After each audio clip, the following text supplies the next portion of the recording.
બોર્ડની પરીક્ષા ખૂબ નજીક છે અને તમારામાંથી ઘણા એવા સ્માર્ટ સ્ટુડન્ટો હશે કે જેઓના મગજમાં એક વખત તો વિચાર આવ્યો જ હશે કે કેમ કરીને 50 માંથી 50 માર્ક્સ હું લાવી શકું. બરાબર છે, ઘણા બધા સ્ટુડન્ટોના મેસેજ આવેલા છે કે મેડમ 50 માંથી 50 માર્ક્સ લાવવા છે, પરંતુ તમારા માટે આજે હું એવી શોર્ટ ટ્રીકો લઈને આવી છું જેનાથી તમને ખ્યાલ આવી જશે કે આપણે ધોરણ 12 અને વિષય બાયોલોજીની અંદર ટોટલ 13 ચેપ્ટર છે, પરંતુ આ 13 ચેપ્ટર મારે થિયરીમાં નથી કરવા, તો માત્ર ને માત્ર 9 ચેપ્ટર મારે કરવા છે. તો આ 9 ચેપ્ટર કરીને પણ તમારે 50 માંથી 50 માર્ક્સ આવી શકશે. How is that possible? કઈ રીતે? શું આ પોસિબલ છે? તો હા બેટા, આ વસ્તુ પોસિબલ છે. અને જો આવો ક્વેશ્ચન તમારા મગજમાં પણ હોય ને તો તમે એક સાચી જગ્યાએ આવીને ઊભા છો. બરાબર છે? તો હું છું સંગીતા ભંડેરી અને આજના આ વિડીયોની અંદર આપણે જોવાના છીએ કે બાયોલોજીની અંદર 13 માંથી માત્ર ને માત્ર 9 ચેપ્ટર કરવાથી પણ તમારે થિયરીની અંદર 50 માંથી 50 માર્ક્સ લાવી શકો છો. બરાબર છે? એમસીક્યુ ની જો વાત કરીએ તો એમસીક્યુ જે છે એ એમસીક્યુ ની અંદર આપણે કોઈ ફિક્સ ન હોય. આપણે એવું ન કહી શકીએ કે આ એમસીક્યુ જ તમારી બોર્ડની એક્ઝામની અંદર પૂછાશે, પરંતુ થિયરીમાં તો ચાન્સીસ છે અને બની શકે એમસીક્યુમાં માર્ક્સ કટ થાય તો એ એમસીક્યુ ના માર્ક્સ તમારે થિયરીમાં કવર કરવાના છે. બરાબર છે? પોસિબલ છે કે બાયોલોજીની અંદર થિયરીમાં તમે 50 માંથી 50 માર્ક્સ લાવી શકો છો, પરંતુ આપણી પાસે માત્ર ને માત્ર 20 દિવસ બચ્યા છે. તો આ 20 દિવસની અંદર તમે જો અત્યારે માંડી જાઓ, અત્યારે વાંચવાનું શરૂ કરવા માંડો, તો પણ તમારે 9 ચેપ્ટર 100% થઈ જવાના છે અને 9 ચેપ્ટર માંથી તમારે 50 માંથી 50 માર્ક્સ 100% આવશે આવશે આવશે અને આવશે જ. બરાબર છે? પરંતુ કઈ રીતે તો એ જોઈએ.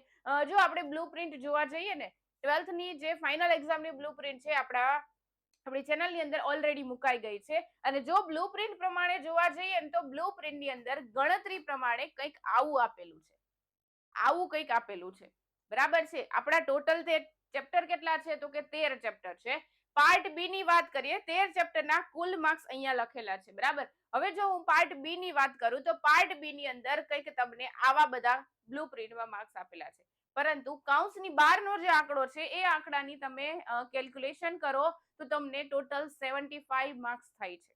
હકીકતમાં આપણું પાર્ટ બી તો 50 માર્ક્સનું જ હોય છે, તો શા માટે 75? કારણ કે અહીંયા જનરલ ઓપ્શન આપવામાં આવે છે. તો બની શકે કે 13 માંથી માત્ર ને માત્ર 9 ચેપ્ટર કરીએ, પાછળના જે 4 ચેપ્ટર છે એ તમે ન કરો છતાં પણ તમારે કેટલા માર્ક્સ આવી જાય તો કે ગણવા જાઉં ને આ પ્રમાણે ગણો ને તો 52 માર્ક્સ થાય. બની શકે 2 માર્ક્સ આપણે 2 માર્ક્સનો ક્વેશ્ચન અટેન્ડ નથી કરવાનો. બરાબર? ટોટલ 50 માર્ક્સનું જ પેપર લખવાનું છે. બરાબર છે? પેપર હશે 75 માર્ક્સનું, લખવાનું છે 50 માર્ક્સનું. બરાબર છે? તો એ 50 માંથી 50 100% લાવી શકો એમ છો, પરંતુ સ્માર્ટ વર્ક સાથે. તો કઈ રીતે, કયા એવા ચેપ્ટરો છે કે જેને આપણે રિમૂવ કરી શકીએ છીએ, જેને આપણે થિયરીની અંદર સ્પેશિયલી સ્કીપ કરી શકીએ છીએ? તો ચલો જોઈએ. બરાબર છે? હવે સૌપ્રથમ આપણે જોવા જઈએ ને કે 13મા નંબરનું ચેપ્ટર છે અને 13મા નંબરના ચેપ્ટરની અંદર 3 માર્ક્સનો એક સવાલ પૂછાવાનો છે.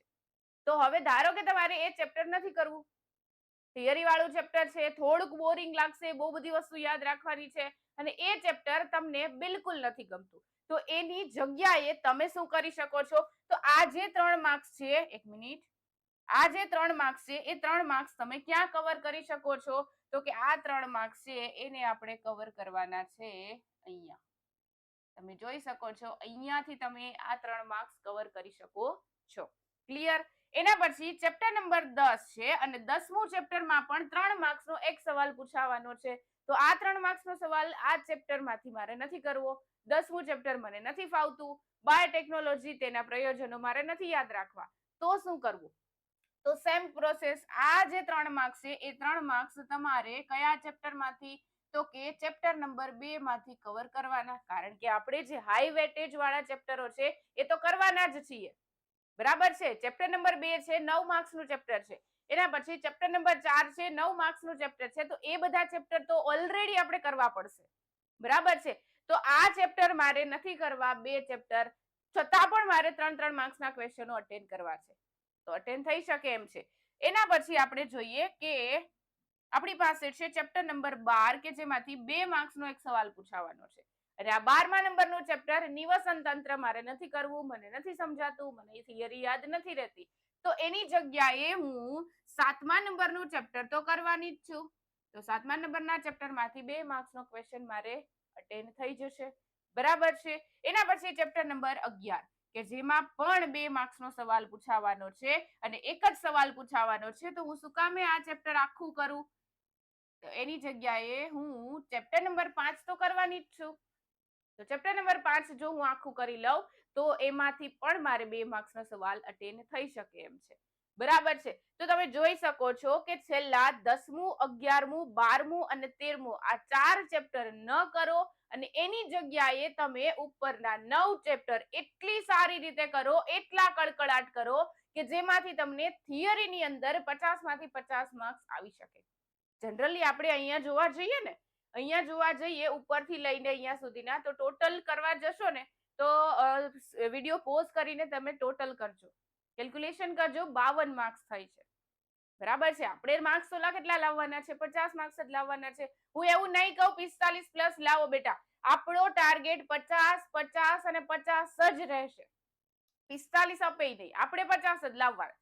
50 નો જ આંકડો આપણને ગમે છે. બરાબર છે. અને પોસિબલ પણ છે. છેલ્લા 4 ચેપ્ટરના થિયરી તમે ન કરો છતાં પણ તમારે 50 માંથી 50 માર્ક્સ આવી શકે એમ છે. તો કયા ચેપ્ટર કરવા? પહેલું, બીજું, ત્રીજું, ચોથું, પાંચમું, છઠ્ઠું, સાતમું, આઠમું ને 9મું.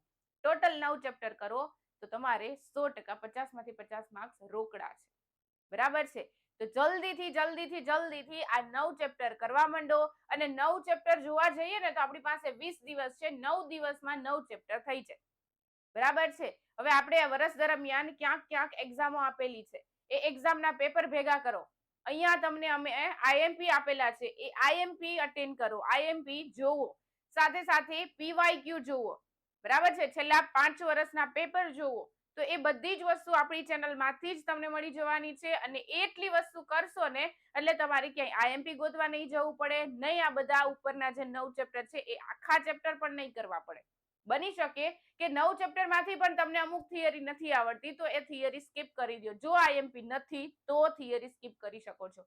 આઈએમપી છે તો તમારે થિયરી કરી નાખવાની છે, પરંતુ ઉપરના 9 ચેપ્ટર એટલા મસ્ત રીતે કરવાના છે કે એમાંથી કોઈ પણ સવાલ પૂછાય આપણને આવડવો જોઈએ. બરાબર છે. તો જ 50 માંથી 50 માર્ક્સ આવશે. વળી તમે એવું કહેશો કે મેડમ 9મું ચેપ્ટર છે અને 9મું ચેપ્ટર માંથી મને એક બાયોટેકનોલોજીના પીસીઆર પૂછાણું તો 4 માર્ક્સ, પીસીઆર મને નથી આવડતું, તો બેટા 45 નહીં પણ 46 જ માર્ક્સ આવે. બરાબર. 50 માંથી 50 માર્ક્સ ન આવી શકે કારણ કે ઓલરેડી આપણે 4 ચેપ્ટર સ્કીપ કરી દીધા છે. ડન. તો અત્યારે જ, હજી તમારી પાસે 20 દિવસનો ટાઈમ છે, અત્યારે જ મંડી પડો વાંચવાનું, લખવાની ટ્રાય કરો, આકૃતિ ડ્રો કરવાની ટ્રાય કરો અને ઉપરના 9 ચેપ્ટરના જેટલી પણ આકૃતિ આવે છે, જેટલી પણ થિયરી આવે છે એ થિયરી લખીને વાંચવાની પ્રેક્ટિસ કરો. બરાબર છે. લખો બેટા, કારણ કે બાયોલોજીની અંદર આપણને હાથ દુખવા માંડે છે, ઘણું બધું લખવાનું હોય છે અને લેન્ધી લાગે છે પેપર. હકીકતમાં પેપર લેન્ધી નથી હોતું, આપણે સ્પીડ ઓછી છે તો સ્પીડ વધારો. જલ્દીથી તમારા ફ્રેન્ડ મિત્રો સાથે શેર કરી દેજો અને સાથે સાથે જો મજા આવી હોય, જો યુઝફુલ થતું હોય તો ફટાફટ ચેનલને સબસ્ક્રાઇબ કરવાનું ભૂલશો નહીં અને વિડીયોને લાઈક કરવાનું ભૂલશો નહીં. મળીએ છીએ આપણે આવા જ કોઈ એવા સારા એવા વિડીયોઝની અંદર. Thank you so much. Bye bye.